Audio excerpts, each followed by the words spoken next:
Hello and welcome to 30 Days of Terror Day 19. How you do? I've got a little visitor next to me who's been very dramatic at the moment. It's very hot, as I've been repeatedly saying. Bim is also very hot. She spends about 90% of her time on the sofa, and right now she's flopped down beside me like she's on the verge of death. Mostly because she wants her dinner early. Yeah, she's after food.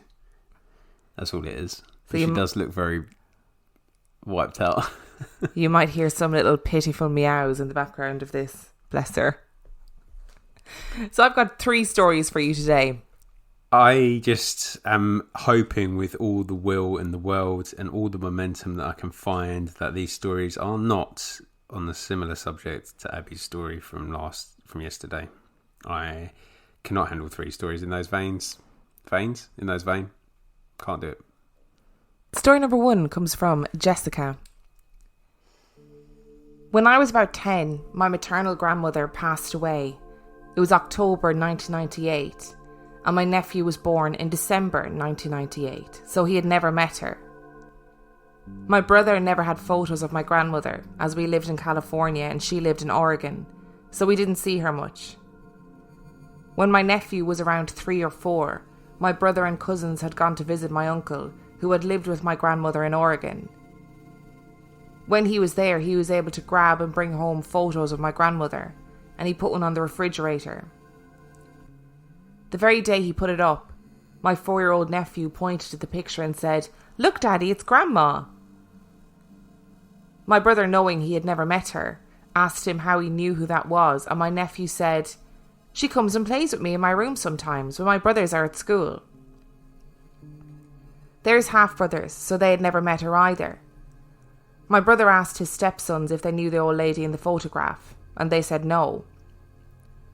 We weren't weirded out, as my grandmother was loving, and always played with the grandchildren and great-grandchildren rather than conversing with adults.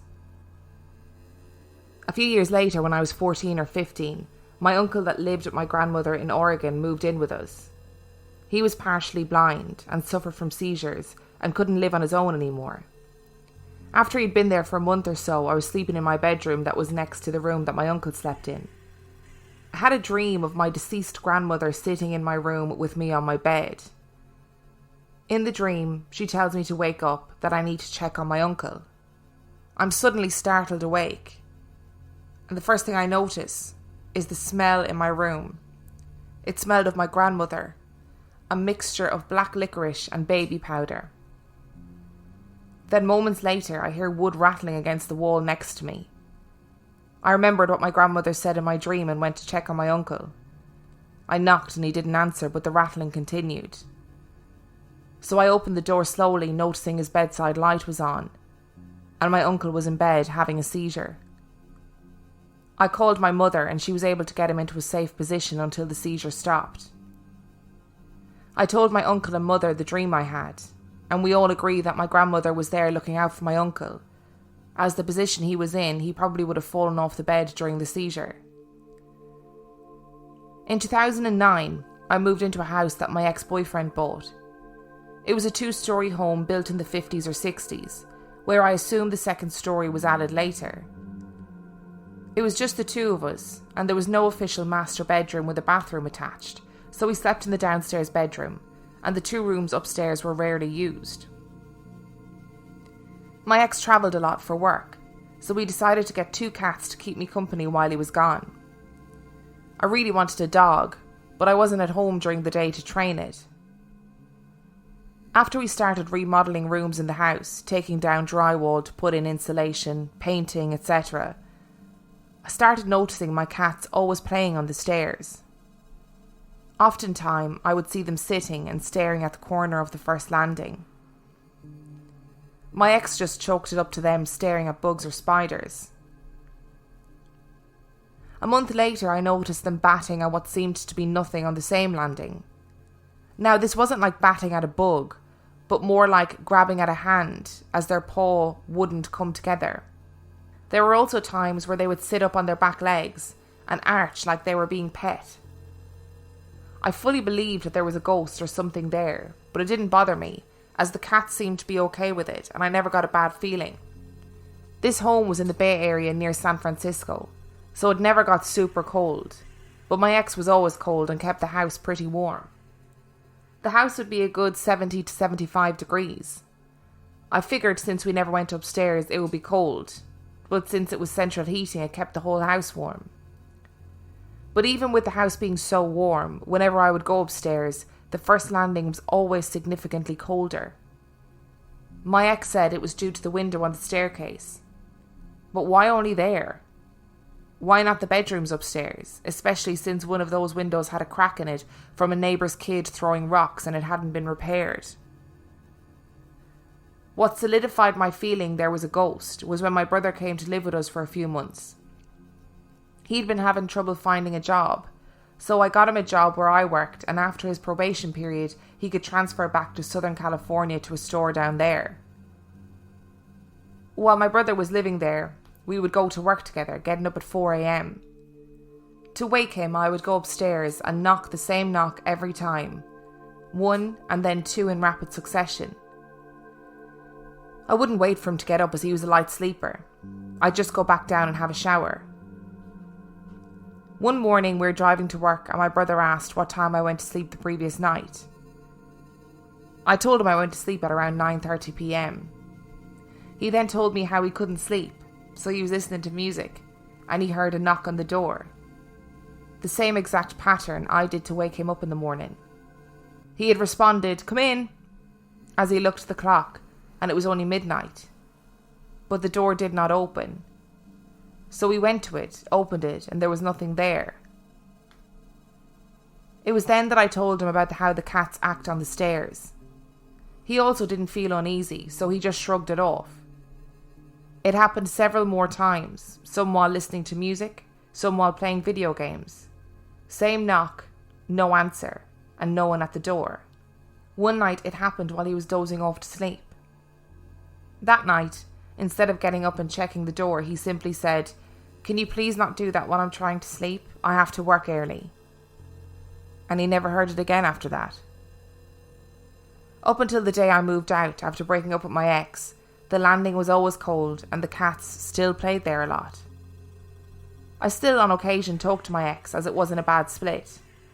He told me that before he had moved out, he spoke to the neighbour who had lived in his house since the 60s and told my ex that there was a man about 50 that used to live in the house with his wife and they had 2 cats. He had passed away in the house after having a heart attack on the stairs.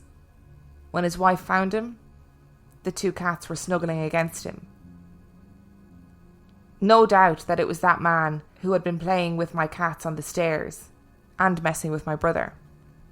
That's quite nice. I think Jessica made quite a big point all the way through it of saying how it didn't bother her because she didn't feel uneasy or unsure of what was going on. And I think that is actually a really good point. I think it depends on how we react to stuff like this. It really does depend on how we're feeling in general, doesn't it? I really do think that animals, like children, are potentially super perceptive to the other world. And I think that if my cats were happy with it, I'd be like, fine. Yeah, if it was Bim and she was playing, I'd be a bit shocked that she was playing to start with. But then, if she's not scared, there's nothing to worry about, really, is it? Yeah, I'd just be okay with it, I think. Yeah. And it was a sweet story about the grandma as well. Coming back to see the nephew that she never met. Yeah. It's very cute. And saving the uncle. Yeah, and saving the uncle as well. Yeah, good stories. Good stories. Jessica, thank you for not including anything about talking dolls in your story. And our second story today comes from Gina. I was about 19 years old, living in a house full of women in Sacramento, California. My mother, my aunt, and my cousin Lita and her brother Sonny, who was just a baby. My mom and my aunt partied a lot at the time, so we always had people coming and going. We always had our family and friends over, so the doors were regularly unlocked. My mother smoked at the time, so the windows were open or unlocked as well. We also had a few cats that my mother left the back door open for, so they can just come in and out. The back door was actually a side door that we frequently used to go in and out of if we parked in the driveway. This was a safe neighbourhood for the most part, and this was a normal way of life for us. It was just how we lived, open, Our house was a craftsman-style house with hardwood floors, which meant that you could hear everything. If someone was in the living room moving around, you would know exactly where they were. You could tell where the sound was coming from. My mother was at her boyfriend's house and was not planning on coming home. I was relaxing with my aunt and my cousin after being out all day. My aunt and the baby went to bed and my cousin went to call her boyfriend in our room. I hung out a bit longer watching TV when I had a feeling like maybe I should shut the windows tonight. This is not a normal thing to do. As I said, we lived a really open life. But regardless, I proceeded to walk all around the house and close and lock the windows. Then I noticed all of the cats were inside, so I thought, okay, I'm going to go ahead and lock the back door too. I started getting ready for bed. By the time I went into the bedroom, a little after midnight, my cousin Lita was asleep. I lay down and was just about to fall asleep myself when my best friend calls me from Seattle. This is the mid-90s, so we did not have cell phones at the time. I hurried to pick it up since it's 12:30 at this point and I don't want the ringer to wake anyone. The thing is, he has never called me this late. He had moved to Seattle a few months back. It had been over a month since we last talked. I was like, what are you doing? And why in the heck are you calling me so late? Is everything okay? He said, I'm good. I don't know why I called. I just had a feeling like I should give you a call. We started catching up, and while we were talking, I heard something at the back door, like somebody jiggling the handle trying to unlock it. I said to him that I think I can hear something at the back door. And he told me to go and check it out. And I all of a sudden felt this fear and said, I really don't want to go and check it out. I went anyway, and I told him to hold on while I checked, and I put the phone down. I proceeded to grab a hanger. Thinking about it now, what the hell was a hanger going to do? Anyway, that's just what I grabbed. I walked over to the kitchen, and it sounded like keys jingling. So I went back to the phone and said, I think it's my mom. She has keys to get in, so I'm not going to open the door. I'm going to go to bed. I'll call you later. Once I hung up the phone, I noticed the cats were going crazy. They were darting all around, ears back, eyes wide, looking in every direction. And I started feeling even more scared, so I tried waking my cousin. Lita, get up. I think I hear something outside. She wouldn't wake up. She later told me she was in one of those sleeps, like sleep paralysis, where you are aware but can't move or wake yourself up. I sat down and listened. I started hearing noises all around the house and couldn't pinpoint as to where they were coming from. Someone walked on the gravel at the side of the house. Then it sounded like footsteps in the house and knocking noises. It sounded like noises were coming from everywhere. And then something hit the wall on the side of the house and my cousin sat straight up and said, I heard that. We decided to call 911. But stupid teenagers argued, doesn't it cost money to call 911? Oh, we don't want to rack up the phone bill. So we called 411, which costs money to connect us to 911 that didn't. Ridiculous. I do wish I still had the audio from that call, and I would have attached it if I did. I whispered to the operator, I think someone is trying to get into the house, or they're inside the house, I don't know. It sounds like ghosts walking through the hallway, but there are noises everywhere. We were huddled in the corner of our room. We didn't want to leave the spot or try to go to my aunt's room because we would have to walk through the hallway to do it. We were way too scared to do that. The operator said, there are officers on the way. Don't move from where you are. They'll be there in 2 minutes. Stay on the phone and continue talking with me. We did as she said and continued to describe what we were hearing. A minute later, we heard the loudest pounding on the floor, like heavy boots were stomping and running down the hallway. We screamed and the operator yelled, what's happening? We were crying at this point, saying it sounded like someone was running in the house, that someone had broken in. The operator then said that the police were there. We heard them yelling outside, put your hands in the air, put your fucking hands in the air. They had caught a man that was halfway inside one of our windows. The only one I apparently did not lock. It was really high up on that side of the house, so the perpetrator found a box and stool in our garage to stand on to be able to reach the window. Terrifying. I believe you don't get very many instances where you can see the outcome of the choices you made based on feelings that you had. This time, amazingly, I could. If I hadn't felt the need to lock the windows, or if the cats hadn't been inside, I wouldn't have locked the back door. If my friend didn't call me, I would have been asleep. And this man, which I think they only caught one and I believe another got away, was a third striker for burglary and rape and would have made it inside the house. The reason I believe there were multiple men is because the loud banging sound we heard was from the outside doors that cover the basement entrance in the backyard. They're like storm doors. Someone was standing on that trying to open a bathroom window that was directly above the basement entrance. I think when the cops arrived, they bolted. But where did my feelings come from? I'd like to think and believe there was some divine intervention, that God or an angel sent whispers to keep me and my family safe. Or was it something like, did I notice someone watching, but I just didn't register it?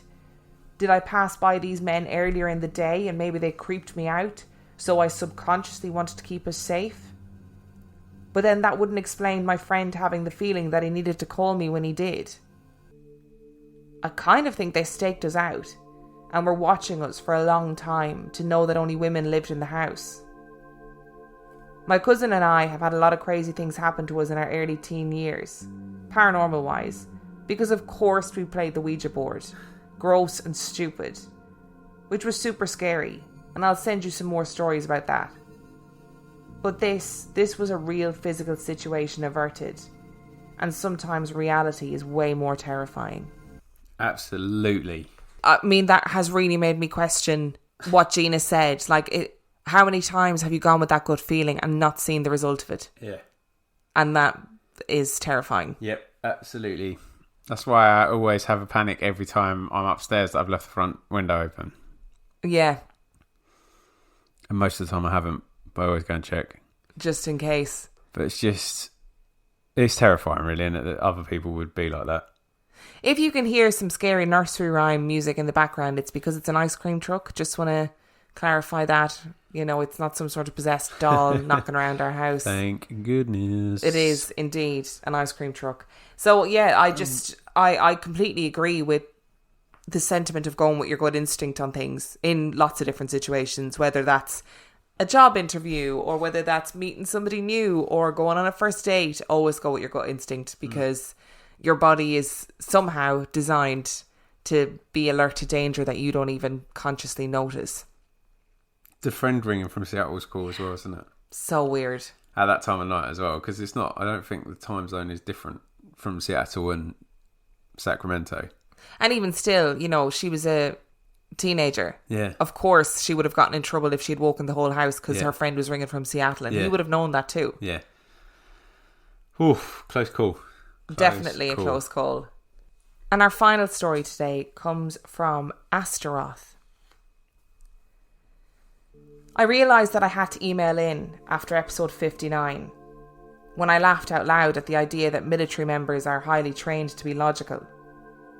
They're everyday people, and while they get training in many things, mostly muscle memory, they are still subject to their personal fears and unexpected incidences. Knowing, studying, and even being engaged to a sailor who actively seeks out spooky things, I say with confidence that logic doesn't always come into play. On another part of the episode, the idea of intuitive really rang true to me, never having been comfortable with the other terms like psychic, sensitive, medium, and during a particularly religious time in my life, prophet. My mother and I have a particularly strong link, though she refuses to tell many stories of her paranormal past, telling me that she doesn't want them to find me. I enjoy all things paranormal, even though I'm agnostic, a skeptic, and I've almost finished my bachelor's in psychology. I would also like to say that I have experienced and studied a variety of religions, mythos, and inexplicable events, and I do not believe in good or evil symbols or charms, only the intent put into them by the practitioner. As kids of a single working mom, we moved often, usually every year when the lease was up, so instability could have had a part in this particular house. I was about 7, and my slightly younger brother and I shared a square room that seemed very normal. 2 walls had large windows, another wall had the door, and then cut into the 4th wall and facing the windows was a reading nook, and we kept our toys in there. It had a seat of wood that was slightly too high to be comfortable built into it, and in the middle of one side was a small door, the kind you see in an attic that leads to the ductwork or something. Before you ask, no, we absolutely never ever in a million years were going to open that door.